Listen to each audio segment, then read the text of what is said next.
информативен блок за денеска на Слободен печат. Добре дојдовте. Моето име е Александра Вуксанове, ќе еве што има ново.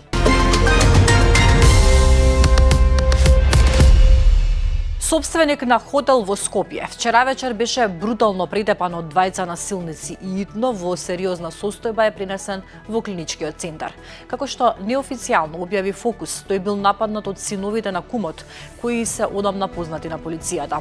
МВР го потврдува инцидентот. Оттаму вела дека полицијата трага по напаѓачите кои избегале со автомобил.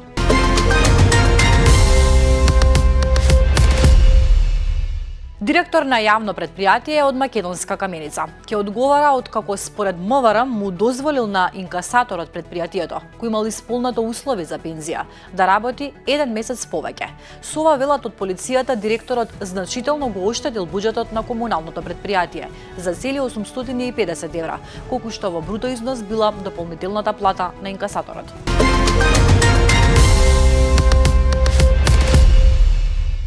13 независни иницијативи кои учествуваа на изборите, меѓу кои Шанса за Центар, Независни за Карпош, Независни заедно, Подобро за Тетово, Ред за Куманово и други побараа нивен представник да биде дел од работната група која веќе работи на измените на изборниот законник, покрај тие од политичките партии. Исто така да се имплементираат нивните 15 барања кои му ги доставија на министерот за правда Игор Филков. Тие информираа дека имаат своји предлози кои се во согласност со добрите меѓународни практики, за кои очекуваат да се спроведат и во нашата држава, и на тој начин да обезбедат еднаков, правичен и ефективен пристап на независните кандидати и листи на локалните и парламентарните избори.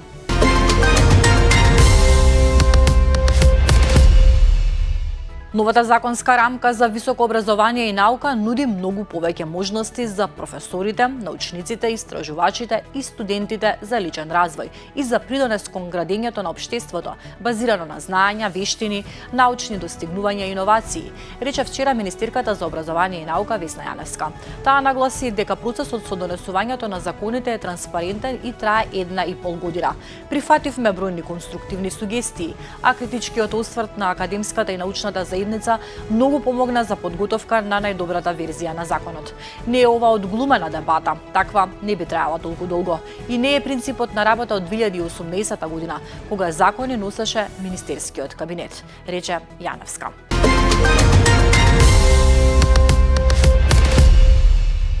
А градоначалникот Орце Ѓорѓиевски најави дека депонијата Вардариште постепено заминува во историјата, откако започнал процесот на нејзино гасење. Тој информираше дека се преземаат конкретни чекори за расчистување на овој долгогодишен еколошки проблем, со цел просторот да се трансформира во зелена зона.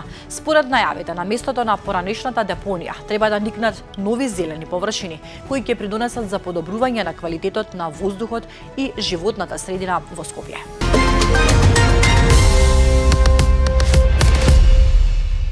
Киното Милениум во градскиот трговски центар, кое е затворено неколку години, повторно ќе проработи, а тоа би можело да се случи уште во септември, најави градоначалникот на Скопје Орце Ѓорѓиевски, информирајќи дека веќе се преземаат конкретни чекори киното со кое стопанисува град Скопје преку МКЦ да се обнови и повторно да се отвори. Преку Стопанската комора на Македонија, Турција, се обезбедува проектот за градското кино. Веќе сме во постапка. Имаме обезбедено средства од буџетот на град Скопје, а тендерската постапка е и веќе распишана или ќе биде во наредните денови, изјави Ѓорѓиевски.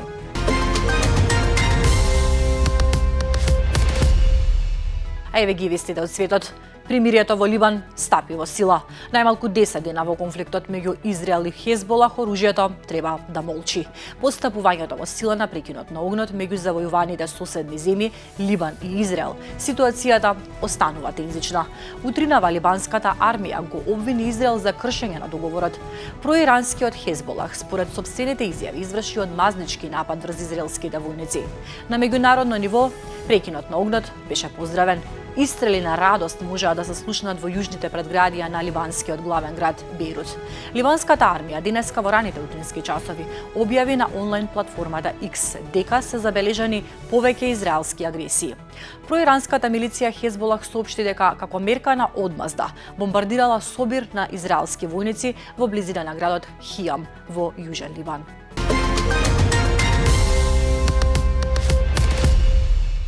А цените на нафтата паднаа откако стапи во сила прекинот на огнот меѓу Израел и Либан и по објавата на американскиот претседател Доналд Трамп дека војната во Иран би можела наскоро да заврши, бидејќи Техеран се согласил да се откаже од збогатување на ураниум.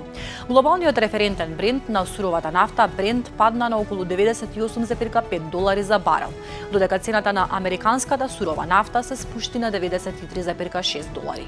Сепак, економските аналитичари предупредуваат дека енергетските пазари остануваат многу нестабилни и водени од геополитичките случувања.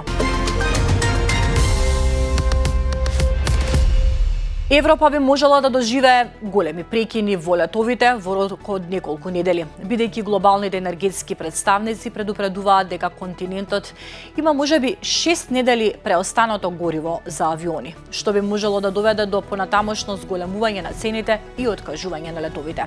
Меѓународната агенција за енергија соопшти дека залихите би можеле да достигнат критично ниво уште во јуни, освен ако не може да ги замени пратките прекинати од Блискиот исток.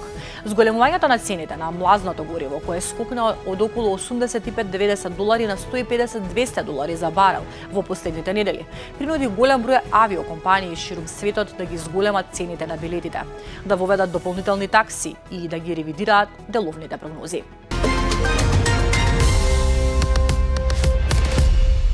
Бројот на загинати во пукањето што пред 2 дена се случи во средното училиште во Турција се искачи на 10, откако еден од повредените ученици им подлегна на повредите во болница.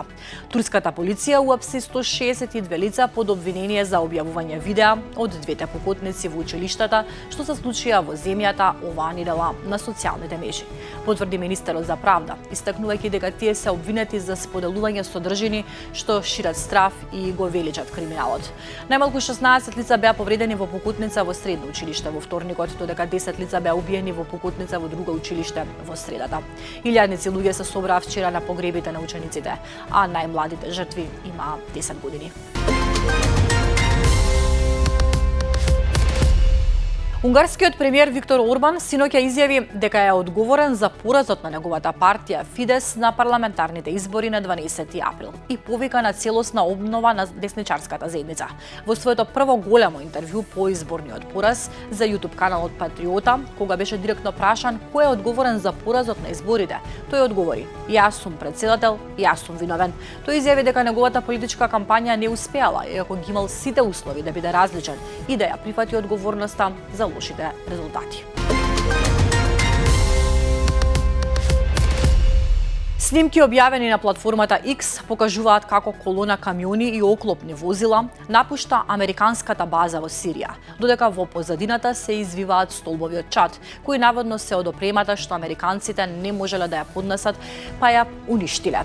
По цели 12 години во арапската држава повеќе нема ниту еден американски војник. Според локални извори, контролата врз базата ја презела 60-та дивизија на сириската армија. Процесот на повлекување од неколкуте клучни американски бази во североисточна Сирија, според извештаите, започнал уште пред неколку месеци.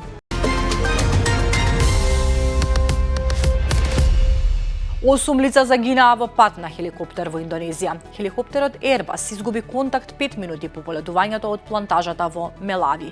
Локацијата каде што се изгубил падот или контактот е во област со густа вегетација и стрмен ридест терен. Спасувачите пронашле остатоци за кои се верува дека се од опашката на хеликоптерот околу 3 километри западно од местото каде што се изгубил контактот. Причината за падот останува нејасна. А американската телевизиска мрежа CNN во својата туристичка рубрика ја издвојува и ја препорачува Македонија како една од европските дестинации што се уште е недоволно откриена од туристите, но има значителен потенцијал. Во текстот се наведува дека најголемиот дел од посетителите од светот кои доаѓаат во Европа традиционално ги избираат Франција, Шпанија и Италија, иако континентот нуди вкупно 44 земји признати од Обединетите нации, кои вреди да се истражат. Меѓу нив се издвојува Македонија, планинска земја северно од Грција, која заслужува поголемо внимание, пишува CNN. Земјава е опишана како дестинација со впечатливи природни пейзажи, од зелени падини до снежни планински врвови, како и со разновидна гастрономија, при што традиционалните јадења се разликуваат од регион до регион. И за крај метео. Времето денеска ќе биде променливо облачно со сончеви периоди. Според информациите од управата за хидрометеоролошки работи, денеска и утре ќе дува умерен со засилен северен ветер и ќе има појава на локален дожд со услови за ретки грмежи. Од вторник повторно времето ќе биде нестабилно со врнежи од дожд и појава на грмежи. Температурата денеска ќе се движи од 7 до 25 степени Целзиусови. Гледавте вести, благодарам на довербата. Повеќе информации побарајте на slobodnpečat.mk, ќе се видиме и во 15:30.